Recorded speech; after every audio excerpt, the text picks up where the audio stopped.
Pinabarangay ko siya dahil twice.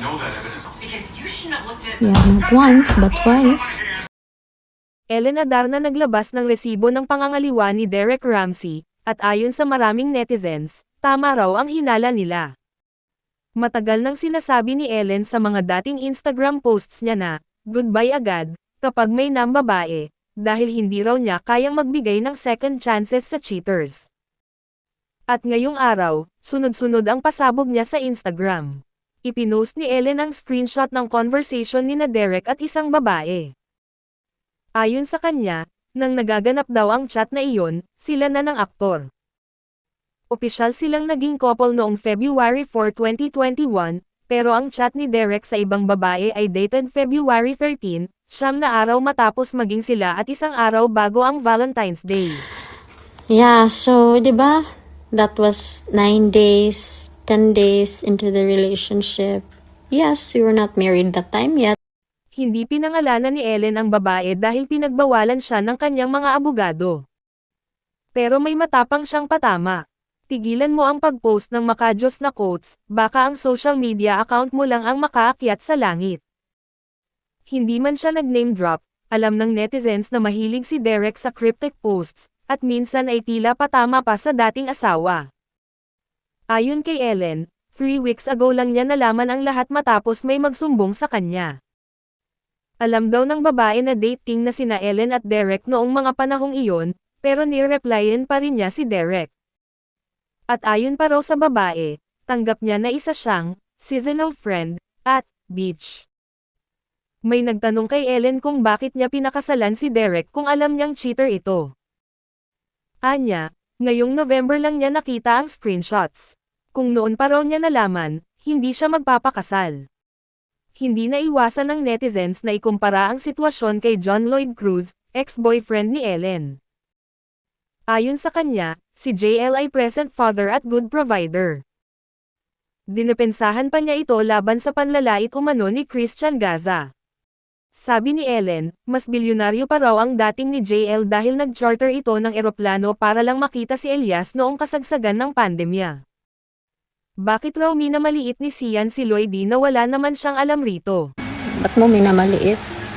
So if we're gonna talk about billionaire kanang vibes ka to si JL Dimas, naka-feel pa ko ato yung billions kay he would charter a private plane for Elias during COVID just to see his son.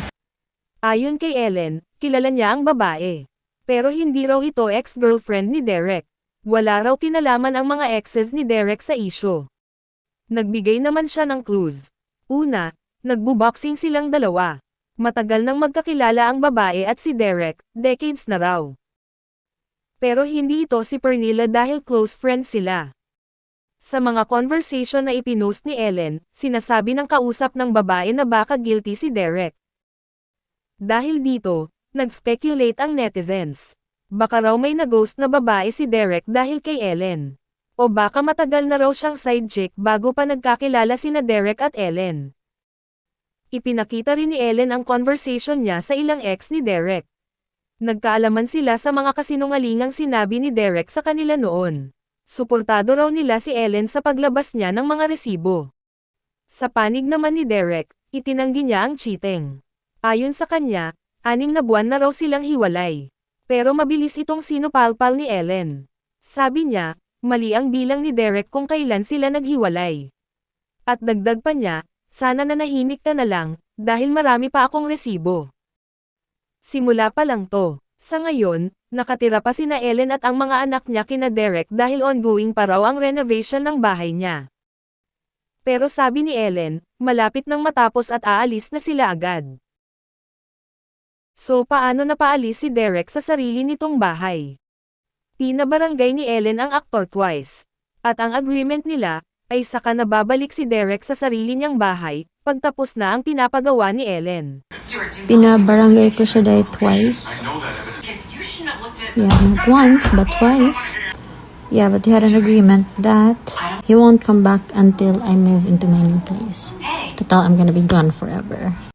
Ano raw ang nag-trigger kay Ellen na isiwalat ang mga nalalaman niya? Dahil sa pag-gaslight umano ni Derek sa kanya, ay yun na pagdesisyonan niyang ilantad ang mga resibo. Ang tungkol naman sa first birthday ni Lily, nagpadala naman ng imbitasyon si Ellen sa kanya, pero hindi siya sumipot at piniling maglaro sa araw na yon. Pero ang pamilya ni Derek, ang kapatid at pamangkin ay dumalo. Kaya hindi mapigilan ni Ellen na makampara niya si Derek kay John Lloyd, dahil si JL ay pumunta sa birthday ni Elias, kahit kahihiwalay pa lang nila. Pero ito raw si Derek mas piniling pa Irene ang pride. Hindi pa tapos si Ellen sa mga pasabog niya. May mas matindi pa ba sa mga sinabi niya ngayon? Ano sa tingin niyo? Comment down below. As much as I'd want to reveal who this girl is, I cannot. My lawyers advise me not to. I can get in trouble. Yeah, but to clarify, she is not an ex-girlfriend.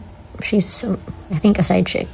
So, not an ex-girlfriend. Kawawa naman yung mga ex-girlfriend na walang kinalaman.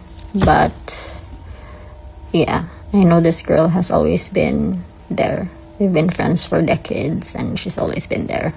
So, there.